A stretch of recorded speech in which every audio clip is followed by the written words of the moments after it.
పద్మగారు చెప్పండి, ఏమిటి మీ దద్దమ్మ పరిపాలన అంట? రామోజీరావు నానా చెత్తంతా రాసి అవతల పారేశారు, మీ మీద రుద్ది పారేశారు.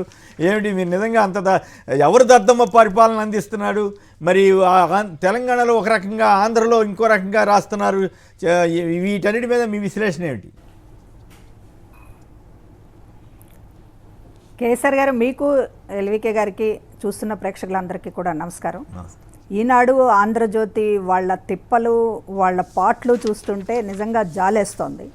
తెలుగుదేశం పత్రికలు అనేటటువంటి ఒక ట్యాగ్ లైన్ పెట్టుకొని వేసేస్తే బాధలేదు, కానీ అంటే చదివేవాళ్ళు చదువుతారు, నమ్మేవాళ్ళు నమ్ముతారు, ఆ పార్టీ వాళ్ళు సంతోషపడతారు, అదే జరుగుతుంది అనుకోండి. కానీ ఒక జర్నలిజం అనేటటువంటి ముసుగులో వీళ్ళు చేస్తున్నటువంటి అరాచకం నిజంగా ఎంత దౌర్భాగ్యకరం అంటే ప్రజలు అసహించుకుంటున్నారు. ఈ రోజున వైసీపీ శ్రేణుల, తెలుగుదేశం శ్రేణుల కాకుండా కూడా ప్రజలు ఉంటారు. ఆ ప్రజలకు సంబంధించినటువంటిది ఈ రోజున ఒక పత్రికలు అనేటటువంటి పేరుతో, ఒక టీవీ ఛానళ్ళు అనేటటువంటి పేరుతోటి ఒక విషం చిమ్మడం అనేటటువంటిది దానికి సంబంధించినటువంటి చాలా స్పష్టంగా కనపడుతుంది. ఏది మాట్లాడినా తప్పే. అసలు ఈ ప్రభుత్వానికి సంబంధించినటువంటిది వాళ్ళు మాట్లాడుతున్నటువంటి తీరు చూస్తే నిజంగా చంద్రబాబు కూడా చేయట్లేదు ఆ పని. చంద్రబాబు చేయనటువంటి గొప్ప ఘనకార్యాన్ని కూడా ఈ రోజున ఈ రామోజీ లేకపోతే రాధాకృష్ణ చేస్తున్నటువంటి తీరు చూసి నిజంగా ప్రజలు జర్నలిస్టులు అనేటటువంటి దానికి అసలు ఉన్నటువంటి గౌరవం ఎప్పుడో పోయింది. గౌరవం పోయింది కాకుండా ఈ రోజున నిజంగా వీళ్ళకి ఏం వెయ్యాలి శిక్ష అనేటటువంటిది కూడా ఈరోజు ప్రజల ముందు ఉన్నటువంటి ఒక పెద్ద క్వశ్చన్.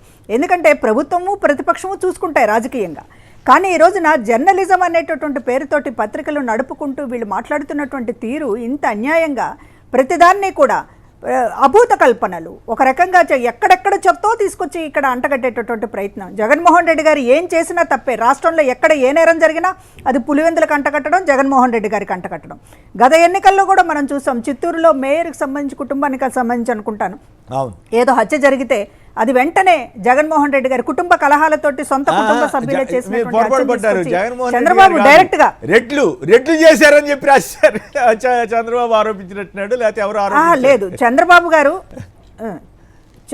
గారు స్వయంగా మాట్లాడారండి. జగన్మోహన్ రెడ్డి గారి హత్య చేయించారు ఆయన మాట్లాడారు. అంటే కనీసం విచారణకి ఒక్కరోజు సమయం కూడా ఇవ్వకుండానే ఏది జరిగితే అది వెంటనే కాల్చేయడం, వేసేసేయడం.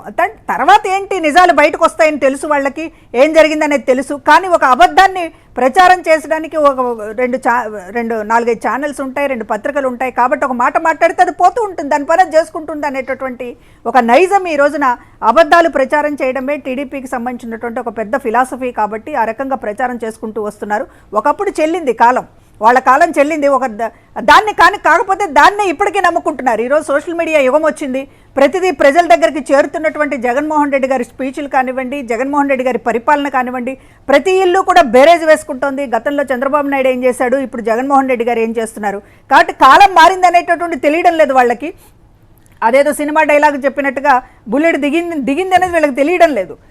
ఇంకొక ఎన్నిక అన్ని ఎన్నికలు అవుతున్నాయి, కానీ వీళ్ళకి ఆ సిద్ధాంతం, ఆ అబద్ధాల మీద బతికేటటువంటి బతుకు కాలం చెల్లింది అనేటటువంటి తెలియడం లేదు. పోనీ వాళ్ళని అలా ఉండనిద్దాం, మనమేం కంగారు పడాల్సినటువంటి అవసరం లేదు. వాళ్ళు ఉష్ట్రపక్షుల్లాగా అదే ప్రపంచం, అదే లోకం, అదే నిజం అనేటటువంటి పద్ధతిలో వాళ్ళు ఉన్నంతకాలం జగన్మోహన్ రెడ్డి గారికి ఎటువంటి ఆ విజయాన్ని ఎవరు కూడా ఆపలేరు. వాళ్ళని అలాగే ఉండనివ్వండి, సంతోషం. అలా చూసి పద్మగారు, నా ప్రశ్న ఏమంటే, దద్దమ్మ పాలన అసలు ఆంధ్రప్రదేశ్లో నీళ్ళే లేవన్నట్టు రాస్తున్నాడు ఆయన. రిజర్వాయర్లో నీళ్లు ఉన్నాయి, చాలా చోట్ల చాలా ఫెసిలిటీగా ఉంది, లేదు కొన్ని చోట్ల ఇబ్బందులు ఉండొచ్చు, నేనేమి అసలు ఉండదని నేను అంటలా.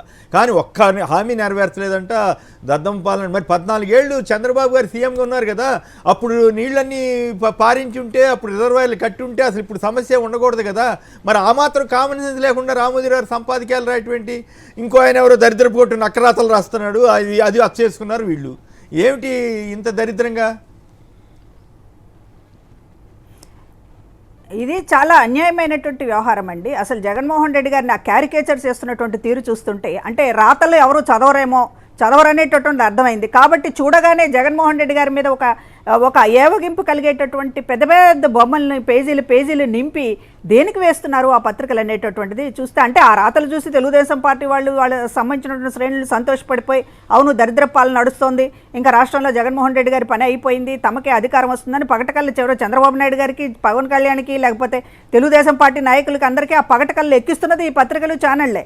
కానీ వాస్తవం ఏంటనేటటువంటిది ఈ రోజున ప్రజలు ప్రతి ఇంటికి ప్రజలు బయటకు వచ్చి వాళ్ళే ఈ రోజున మాకు చంద్రబాబు ఏం చేశాడు, జగన్మోహన్ రెడ్డి గారు మమ్మల్ని కన్న బిడ్డల కంటే ఎక్కువగా చూసుకుంటున్నారని ప్రతి ఇంటి నుంచి బయటకు వచ్చి చెప్తున్నారు. ఒక ఈనాడు, ఆంధ్రజ్యోతి లేకపోతే ఏంటి, కొన్ని ఛానళ్ళు లేకపోతే ఏంటి, ఈ రోజున ప్రతి ఇంటిలో స్టార్ క్యాంపెయినర్లు ఉన్నారు.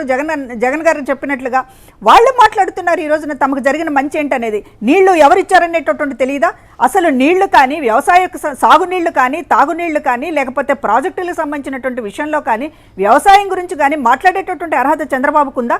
ఆయన మనసులో మాట పుస్తకం మనకందరికీ గుర్తులేదా? ఆయన ఫిలాసఫీనే అది. అభివృద్ధి అంటే జస్ట్ ఒక పారిశ్రామికం, లేకపోతే ఫార్ములా 1 రేసులు, లేకపోతే ఒలింపిక్స్, ఇవే ఆయన దృష్టిలో ఉన్నటువంటి అభివృద్ధి. ఇవి చేస్తేనే అది సమాజంలో ప్రభుత్వం చేసినటువంటి ఆయన లెక్క. ఏ రోజు వ్యవసాయం గురించి ఆయన హయాంలో ఒక్క సాగునీటి ప్రాజెక్టును కట్టనటువంటి వాడు ఈ రోజున తాగునీళ్ల గురించి, సాగునీళ్ల గురించి మాట్లాడతాడా? ఈ రోజున ప్రతి ఉద్దానం లాంటి ప్రాంతానికి కూడా ఒక సురక్షితమైనటువంటి మంచినీరుని అందిస్తున్నటువంటి జగన్మోహన్ రెడ్డి గారు. ఇక్కడ ఎక్కడా కూడా నీటి కొరత అనేటటువంటిది లేదు. ప్రతి ఇంటికి కూడా ఎక్కడో మరీ అసలు సాధ్యం కాని పైప్ లైన్లు కూడా వెయ్యలేనటువంటి ఒక ప్రత్యేకమైన పరిస్థితి ఉండే 1-2 గ్రామాలు తప్ప ఈ రోజున ప్రతి ఇంటికి కూడా సురక్షితమైనటువంటి మంచినీరు అందించేటటువంటి ఏర్పాటును జగన్మోహన్ రెడ్డి గారి ప్రభుత్వం చేసింది.